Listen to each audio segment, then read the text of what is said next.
समय थोड़ा डिस्टर्ब है। महाराज इनके बड़े भाई साहब प्रिंसिपल रहे हैं, उनका रोड एक्सीडेंट हो गया। यह सब मरते हैं, राधा इसमें क्या देखो, इसमें हम आपको क्या बताएं।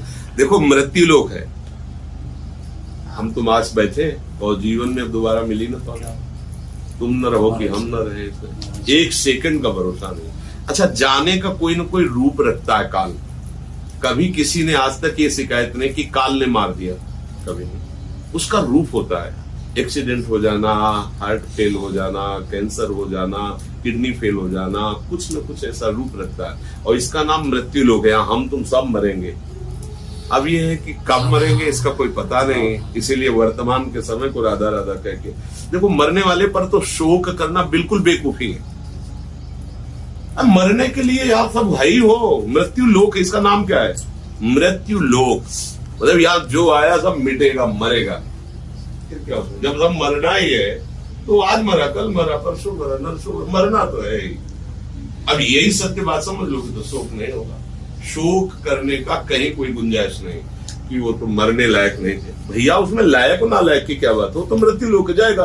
गर्भ में, गर्भ के बाहर, बाल्यावस्था में, यौवन अवस्था में, बूढ़ी मृत्यु का जो समय निश्चित है उसके आगे किसी की बस नहीं। और यहां से जाना है, चाहे जितना स्वर्ण भस्म खा लो, चाहे जितनी दवाइयां खा लो, यहाँ से जाना है। बड़े बड़े डॉक्टर, सर्जन, वैद्य, पहलवान और महात्मा सब गए, कोई नहीं बचा, कोई नहीं बचा है। काल के गाल में सब जा रहे हैं। ऐसे प्रवाह जा रहा है, प्रवाह का प्रवाह। अब इतना बड़ा सृष्टि है, अगर देखो तो लाखों लोग ऐसे जा रहे हैं, लाखों जीव प्रतिपल ऐसे प्रवाह, जैसे यमुना की धारा चल रही ना, ऐसे काल के प्रवाह में सब जा रहे हैं। अब चूंकि हम लोग छोटी बुद्धि वाले हैं तो थोड़ा कम अगर विशाल त्रिभुवन को आप देख रहे होगे तो आपको दिखाई देगा जीवों का प्रवाह जा रहा है काल भगवान के मुख में। ऐसे धारा की धारा मरते चले, प्रवाह पैदा हो रहा है। प्रवाह जैसे जलधारा निकलती है, ऐसे जीव पैदा हो रहे हैं, ऐसे जीव समाज। ये चक्र, इसी को चक्र कहते हैं, इसी को चक्र कहते हैं। बार बार जन्म, बार बार मरण, बार बार ये सब। बोले भैया इस चक्र से निकलना तो बोले भजो प्रभु को, प्रभु का सुमिरन कर लो, भजन कर लो, ये शरीर छूटेगा। भगवत पार्षद स्वरूप होकर, सहचरी स्वरूप होकर प्रियालाल के समीप रहोगे, चक्र से बच गए। आवागमन चक्र को रोक देना, ये तो चक्र है, बस ऐसे चल रहा है। अब इसमें शोक क्या करना, कोई भी मर सकता है।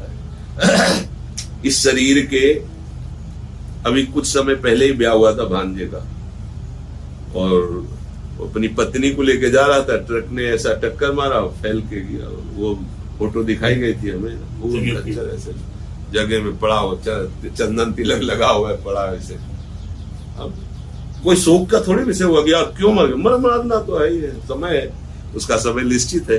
अब ये दुर्भाग्य है उस पत्नी का कि अभी अभी ब्याह हुआ बेचारी, अब क्या करे, क्योंकि अभी संबंध जुड़ा, अभी यही सब विचार करके तो वैराग्य प्रबल होता है कि यार क्या विश्वास। अभी हम बर्थडे मना रहे हैं, शाम के उत्सव निकालना पड़े, क्या भरोसा। अभी हम आनंदित हो रहे हैं शाम की, पता नहीं शाम हो कि ना हो जीवन की, तभी लगता है, डर लगता है, सावधान, राधा राधा राधा, जो समय जा रहा है भजन में जाए, यही साथ। यहाँ कुछ नहीं, जैसे आप बहुत लगन से लगे हो, ये बहुत लगन से लगा है, लेकिन कितने समय के लिए आपका संग इसको दिया गया आपको क्या पता, कितना समय। अब आपने पूरी कल्पना कर रखी है, अब भगवान ने दिया है समय इतना, चल अब तुम्हारी ड्यूटी दूसरी जगह लगी, क्योंकि भगवान का जन तुम्हारा थोड़ी है। तुमने मान लिया अपना बंदा, ये तो मेरा बेटा है, और वो भगवान का अंश जीव, भगवान के द्वारा ट्रांसफर किया गया था तुम्हारे पास। बोले 20 वर्ष, 25 वर्ष, 40 वर्ष, अब 40 वर्ष के बाद मालिक का बुलाया, तुरंत वापस सब छोड़ छाड़ के वो तो भागेगा, क्योंकि मालिक का बुला। अब तुम्हें लगा कि इतने वर्ष पढ़ाया, ये किया है, अब डिप्रेशन में गई श्री जी और गया सब पाठ पूजा, क्या फल मिला उसका? फल क्या, तुम बेईमान हो। प्रभु की वस्तु को अपना मान करके तुम क्यों भूल क्यों रहे थे? प्रभु का जन है प्रभु, जब जितने समय के लिए तुम्हें संग मिला उतने समय के लिए, उतने समय टिकेगी, उतने समय तुम टिकोगे इनके साथ। हटा देंगे जिस समय जिसका जहां। अगर ये बात समझ जाओगे तो जो जल में कमल का फूल रहे, इस माया में रहते हुए भी आप संत हो जाओगे कि क्या भरोसा है इस जिंदगी का, साथ देती नहीं किसी। सम्मा बुझ जाएगी जलते जलते, दम निकल जाएगा हर आदमी का। बहुत ये नाटक चल रहा है भैया।